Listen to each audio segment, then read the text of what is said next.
রাঙামতি ধারাবাহিকের আজকের পর্বে ধারাবাহিকের শুরুতেই দেখা যায় রাঙা নিজের ঘরে বসে একলব্যের সঙ্গে কাটানো পুরনো স্মৃতিগুলো মনে করছিল আর কাঁদছিল। পরের দৃশ্যে দেখা যায় হাসপাতালের চিত্র।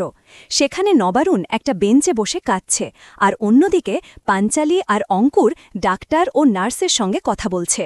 অঙ্কুর ডাক্তারের সঙ্গে কথা শেষ করে এসে পাঞ্চালিকে জানায় প্রমিতার অবস্থা খুবই খারাপ, এখনই এমার্জেন্সি অপারেশন করতে হবে, না হলে তাকে বাঁচানো যাবে না।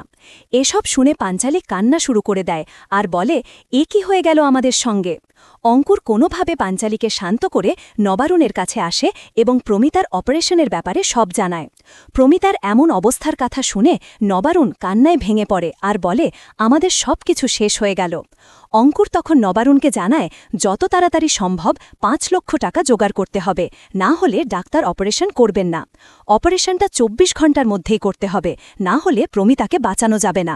নবারুণ অঙ্কুরকে বলে, তুমি ডাক্তারের সঙ্গে অপারেশনের ব্যবস্থা করো, আমি টাকার জোগাড় করছি, প্রয়োজন হলে বাড়িটাও বিক্রি করে দেব, কিন্তু প্রমিতাকে বাঁচাতেই হবে। এরপর নবারুণ বাড়ির উদ্দেশ্যে রওনা দেয়। তখন অঙ্কুর পাঞ্চালিকে বলে, তুমিও বাবার সঙ্গে যাও, ওনাকে একা রেখো না, বাড়িতে রাঙা আছে, জানি না সে কেমন আছে এখন। পাঞ্চালি বলে, জানি না কার জন্য আমাদের ওপরে এত ঝড় নেমে এলো, কে করল এসব।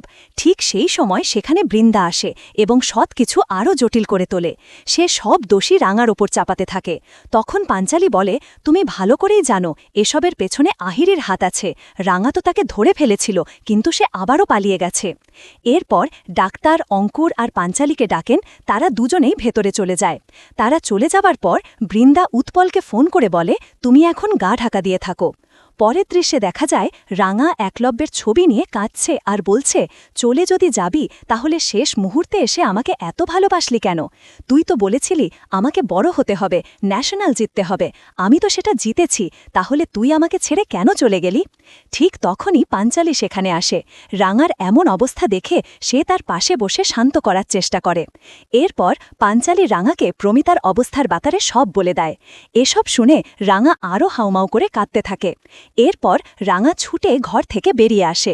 অন্যদিকে নবারুণ ব্যাংকে যাওয়ার প্রস্তুতি নিচ্ছিল, ঠিক তখন রাঙা এসে তাকে জড়িয়ে ধরে কাঁদতে থাকে। নবারুণ বলে, আমাকে এখন ব্যাংকে যেতে হবে। এরপর নবারুণ চলে গেলে রাঙা পাঞ্চালিকেও তার সঙ্গে পাঠিয়ে দেয়। পরবর্তী দৃশ্যে সংগ্রাম সেন রাঙার কাছে আসে এবং বলে, আমি মাত্র সব কিছু জানতে পারলাম, কিন্তু এত কিছু কিভাবে হয়ে গেল? রাঙা কান্নায় ভেঙে পড়ে বলে, আমার সব কিছু শেষ হয়ে গেল, ওই আহিরি দিদি বলেছিল আমার সব শেষ করে দেবে, আর সেটাই করল। ঠিক সেই সময় সেখানে বৃন্দা আসে এবং বলে, তুই কেন আহিরিকে দোষ দিচ্ছিস? তোর কাছে কি প্রমাণ আছে? তোর জন্যই আমরা একলব্যকে হারিয়েছি, এখন মাকেও হারাতে বসেছি। তুই তীর নিয়ে সব দিকে দাদাগিরি করে বেড়াস, তোর শত্রুরাই এসব করেছে। বৃন্দার এই কথায় সংগ্রাম সেন প্রতিবাদ জানায়। তখন বৃন্দা সংগ্রামকেও বলে, আপনার এত দরদ হচ্ছে কেন? পরের দৃশ্যে আবার হাসপাতালের চিত্র দেখা যায়। সেখানে নবারুণ টাকা নিয়ে পৌঁছায় এবং অঙ্কুরের হাতে জমা দেওয়ার জন্য তুলে দেয়। তখন ডাক্তার এসে নবারুণকে বলেন, এই টাকায় হবে না, আরও টাকার প্রয়োজন হতে পারে, আপনারা আরও টাকা জোগাড় করে রাখুন। এসব শুনে নবারুণ আরও চিন্তায় পড়ে যায়। শেষ দৃশ্যে বসু কুটিরে দেখা যায় বৃন্দা রাঙা আর সংগ্রামকে নিয়ে নানা রকম খারাপ কথা বলতে থাকে। বৃন্দা বলে, আপনার সঙ্গে রাঙার যে একটা সম্পর্ক আছে সেটা কি একলব্য জানত? আপনি রাঙার কোচ হিসেবেই থাকুন, আমাদের ফ্যামিলি বিষয়ে জড়ানোর চেষ্টা করবেন না। এই সব কথা শুনে রাঙা কান্নাকাটি করতে থাকে। তখন বৃন্দা বলে, তুই এই ন্যাকামি কাণ্ডা বন্ধ কর, এসব আমার সহ্য হচ্ছে না, তোর জন্যই আমরা একলব্যকে হারিয়েছি আর আরেকজনকে হারাতে বসেছি, তুই এই ন্যাকামি কাঁদবি না। এসব বলে বৃন্দা উপরে উঠে যায়।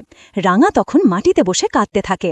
এই ছিল রাঙামতি তীরন্দাজ ধারাবাহিকের আজকের আপডেট। ভিডিওটি ভালো লাগলে চ্যানেলটিকে সাবস্ক্রাইব করে পাশে থাকা বেল আইকনটি অন করে দিন আর আপনাদের মূল্যবান কমেন্ট করতে ভুলবেন না।